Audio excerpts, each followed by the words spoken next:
What's up guys, it's Ruben from Bitwell. Today we're going to talk about our moto goggles and our Overlands and how to replace the lenses in each one.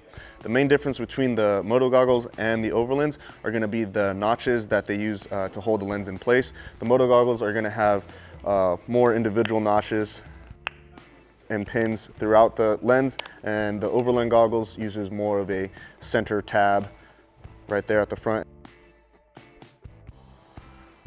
So we're going to get started on the moto goggles first. So to remove the moto goggles, we're simply just going to pull back on the top center of the goggle frame and pull the lens out. All right, the process is basically the same for the Overland goggles.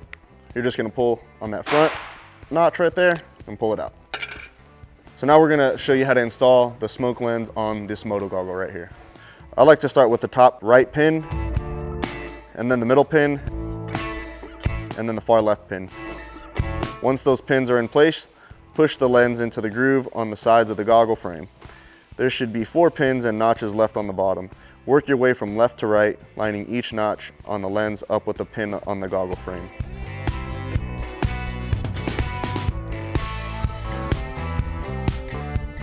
All right, on the Overland goggles, we're going to go ahead and get into detail on that one now. I like to start by slipping the lens into the groove at the top of the goggle frame, making sure the big center notch on the lens is nice and lined up with the big center tab of the frame.